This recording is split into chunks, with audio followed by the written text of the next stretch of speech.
Welcome back, my name is LastKnownMeal and welcome back to Frame by Frame Cyberpunk 2077 series. This is going to be the last episode in the series since CDPR only released 13 frame by frame episodes, and in the past we covered all of them except episodes 11 to 13. Today we talk about some amazing topics like corporations, trauma teams, and all the different vehicles that are present in Night City and the ones we are going to drive. If you want to check out my previous episodes, I left a link down below. Now let's start with a first topic for today, and those are corporations. We are all well aware of the dangers of the modern world, where technology and knowledge means power. That is why more and more corporations of today are even stronger than a government.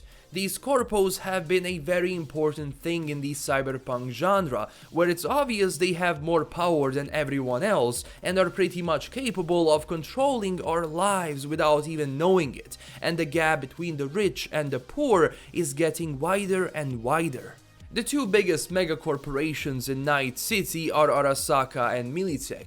You have been hearing about those guys for a long time on my channel and how powerful and dangerous they are. And since we have the gameplay now that proves it, that at the beginning of the game these guys will be on a much higher level than us. And of course they have access to best technology, so we might want to avoid causing trouble for them at the beginning of the game. Now, Arisaka specializes in protective services and they also distribute their Japanese-made products throughout North America, so you will have a lot of weapons and armor pieces that are coming from Japan that we will be able to use. One of those weapons is definitely a katana that my character is going to use because I'm going with an assassin build.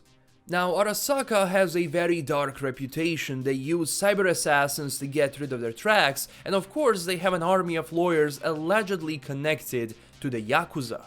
And then when it comes to Militech, they are an arms dealer based out of the eastern US. They are working together with police and military and have contributed to civilian security systems. They make everything from simple firearms to armored combat vehicles, like the one we saw in the gameplay demo.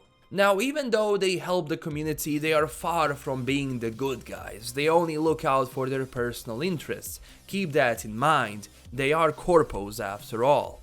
When it comes to episode 12, we talk about trauma teams. We had a chance to see the trauma team at the beginning of the gameplay demo, and you also saw those guys are armed. Imagine calling an ambulance today and these fully armored guys come out to save you.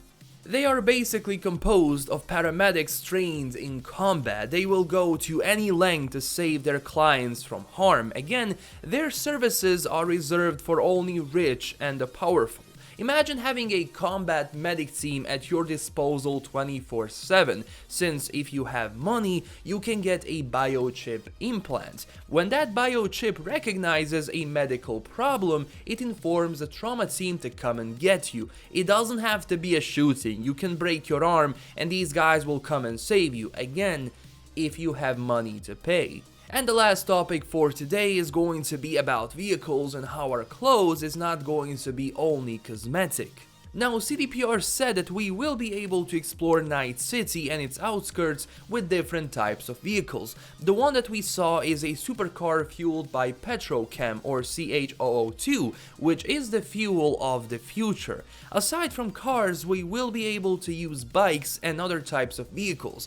They didn't specify which ones, but I'm guessing armored SUVs or things similar to that. To what extent, we don't know yet. When it comes to driving, the gameplay we saw looks dope, and we will be able to switch from first to third person perspective while driving. When it comes to driving and shooting, I am not sure if we will be able to switch then. I'm just wondering how the bike is going to also look like and to what extent we will be able to upgrade our vehicles.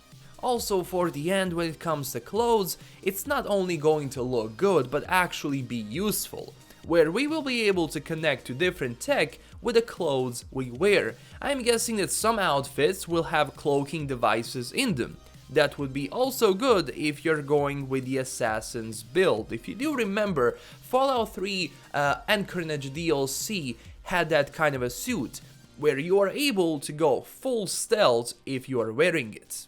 So that is all I have for today. This is the last episode of Frame by Frame series, but fear not, more Cyberpunk 2077 videos are coming soon, so don't forget to subscribe for more if you haven't already, and visit me up on Twitter at LastKnownMeal for more Cyberpunk 2077 related content I don't put here, and click that like button if you enjoyed this video. This is LKM signing out, and stay classy everyone. Bye bye.